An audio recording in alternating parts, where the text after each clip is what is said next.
Welcome to Let's Talk Finance with Transforming Your Life. This next section is probably going to be my absolute favorite section. The most favorite section, but also at the same time extraordinarily frustrating section.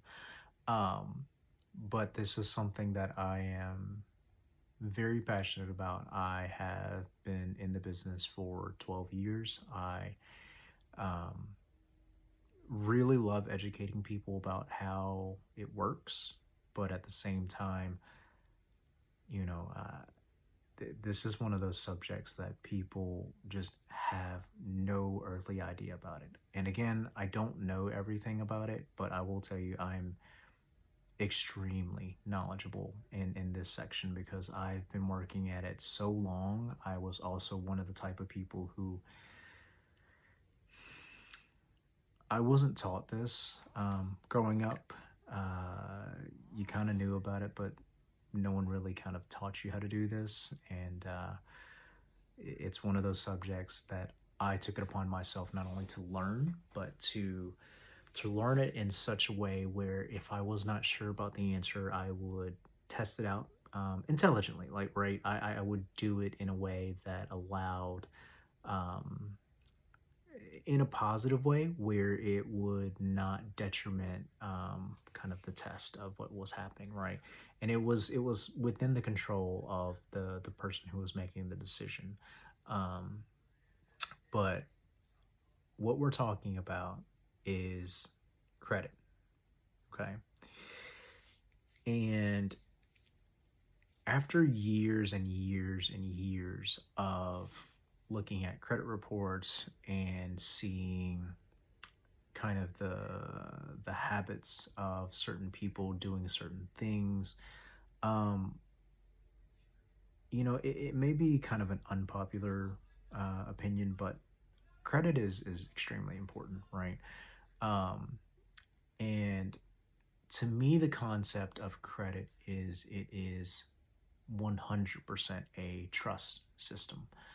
Uh, and here's the thing: I am in no way defending predatory lenders. Okay, I'm not defending people who are, predatory lenders who will lend at an extraordinarily high rate, or they do it in a way that practically puts someone who is desperate in a terrible, terrible situation. That's not what I'm here for. I'm here to really educate people on kind of why credit is a trust system, and I'll kind of discuss with you guys the reason why I feel the way that I do with it, right? So, what exactly is credit for a lot of people, right? So, this is something that we hear about all the time, but no one apparently, or at least a lot of people, just have no earthly idea what it's about. But credit is essentially a concept where one person, a lender, is giving someone money for a very specific reason, uh, and that specific person has a repayment that they are required to pay back the lender, and the details up behind it really um, are dependent on what the contract says. Well, credit is the system that is kind of a recording of how responsible each individual person is, or each individual business, or whoever's actually lending on or borrowing at that point. Um, but the reason why credit is really so important is because a lot of us, most of us average Joes, do not have the ability to just buy what we need, and we're talking about large ticket items, just right off. So vehicles, homes, big purchases like HVAC units, all this stuff. Most of us live paycheck to paycheck, and to have a credit score that is high is extremely important because that allows you to kind of show your trustworthiness to a lender. Okay. And most people don't know how to fully establish a score, and most people don't really understand why that score is important, right?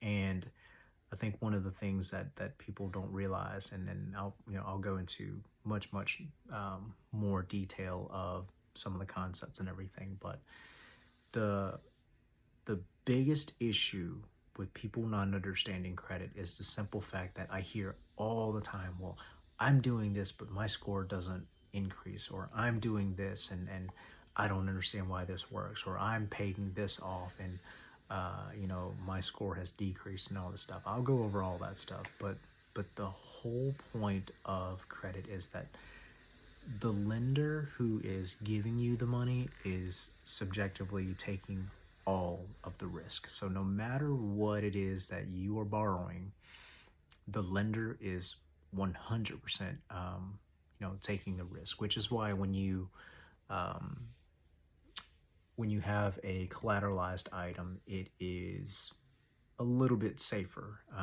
for the lender when they do that, because obviously the lender can repossess or foreclose on a particular item and they can recoup some of the losses, right? So that's kind of the kind of introduction into um, what credit is about for you guys. So, why is credit important, and why would you ever worry about it? Because I have a lot of people who kind of lived a lot of their lives with the concept of, I'm cash only. I'm never gonna to need to do this. That is until their car breaks down, or until it's gonna cost them way too much to do so, or maybe the home that they've been living in for last 15 years is now being sold from under them because the person who is renting it out to them just decided they no longer want to have to maintenance that home or anything like that, and so now they're being kicked out and they have to establish a report fast, and that doesn't happen. I'm going to tell you now, establishing a score is a reasonably good score with a good history is not something you can do quickly. I think all of these people who tell you that um, you can get this specific score at this specific time, um, it's just bullshit, right? It's kind of one of those cases where it's like the entire point of credit is to show that you can be responsible, and it it, it is highly important now because, like I said, a lot of people can't buy stuff just straight cash. But in order to understand the scores, right now, I won't go too deep into some of the, I guess, more advanced factors of the scores, at least not yet. But at the current time, um, your basic guide for your scores are as low as 350 and as high as, give or take, about approximately 850. And there's a reason why I say that. Because there is a larger scale at this point, but it's not, I guess, so actively used. But you'll understand as I get a little bit deeper into this why it's not as important right now. But I'll kind of give you a set of ranges as to what's really important and where you want to be, and kind of what the average is for most. So color me surprised. I actually just looked up the average credit scores for kind of your average Americans, um, and it's going to depend on which bureau is being used. But overall, it says that the basis of your average score ranges anywhere from actually around 670-ish to about like 705 is for your average Americans. So I'll kind of give you kind of a sectionalized range of what's okay, what's decent, average, above average, really bad, really great, et cetera, et cetera. So even though it says that the average American is probably anywhere from the 680s to about seven. Again, that depends on which one of the three credit bureaus that the institution is drawing from. So that can either be Experian, Equifax, or TransUnion. And each of those scores, though, are determined by quite a few factors. And I'll go over those factors a little bit later. But the if you kind of look at the ranges, so anywhere between like 600 to about 640, that's what I would consider a fairly average score for most Americans.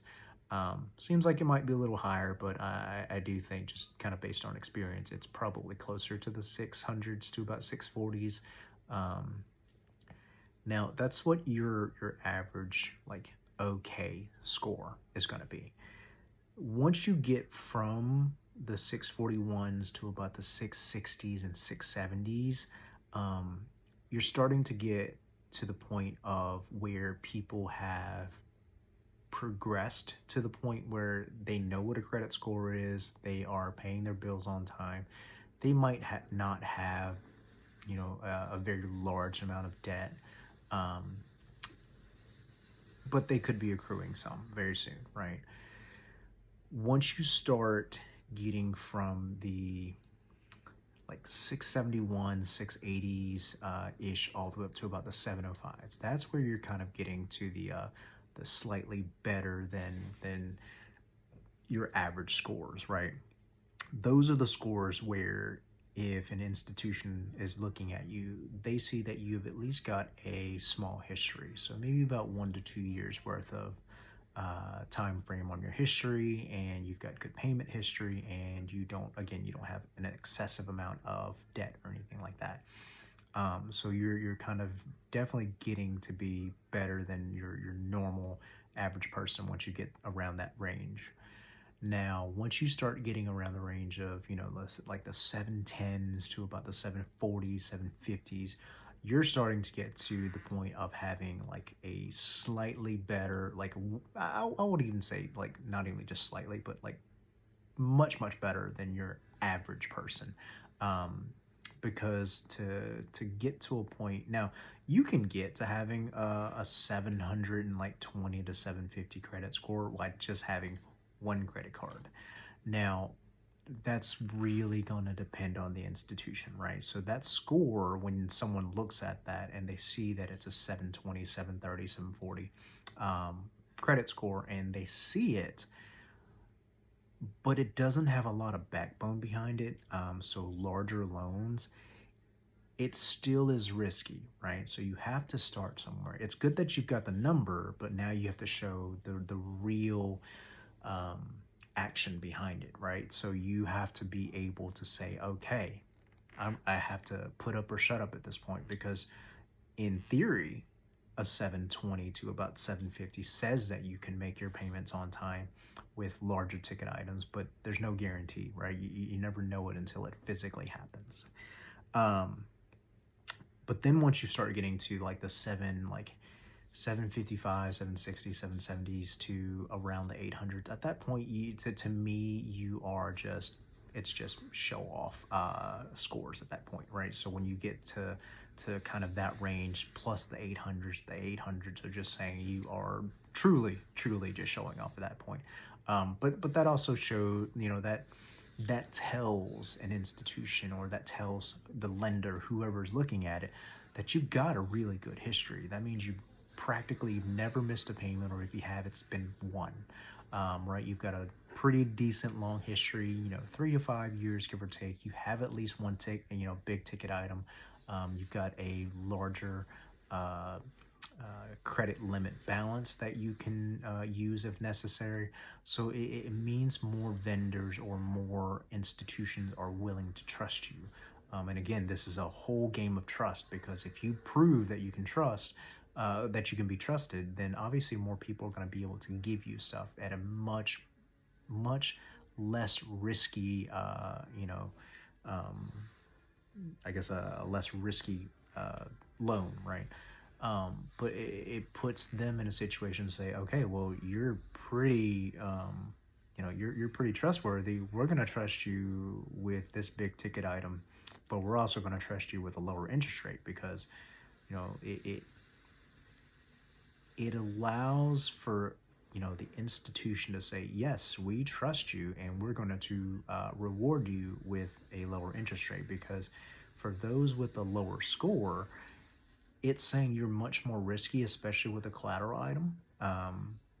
Meaning the most likely scenario is that the collateral item is going to come back, and unfortunately institutions are businesses and they still have to make money. So in order to be able to recoup as much as they can on a not as trustworthy person, that's what the high interest rate is for, right? Obviously, if you could already be trusted, then the whole point is you can refinance to get a lower rate once your score has made the impact to get higher, right? Now, let's get down to the lower scores, and the reason why I'm so, I emphasize on lower scores is this: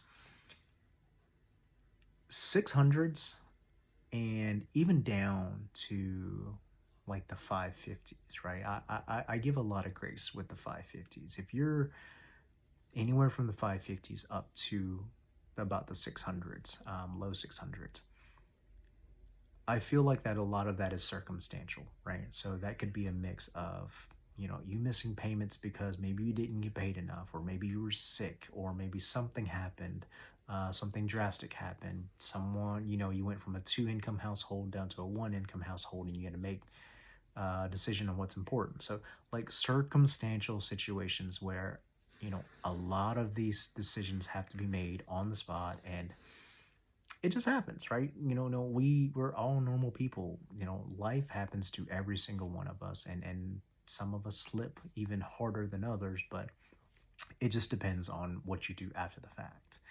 Now, once you start getting down from the 550s to the low 500s, and especially the 400s and the 300s, when you get to the point where we're talking about, high 400s and below, you've practically done that for yourself. Like that is not even a question of, okay, circumstances or everything. Like, you can get out of the circumstances in some of those cases if you're paying those. Like, genuinely, I have seen reports where the score being as low as the 400s, they just the normal reaction of those conversations are, I just didn't pay it.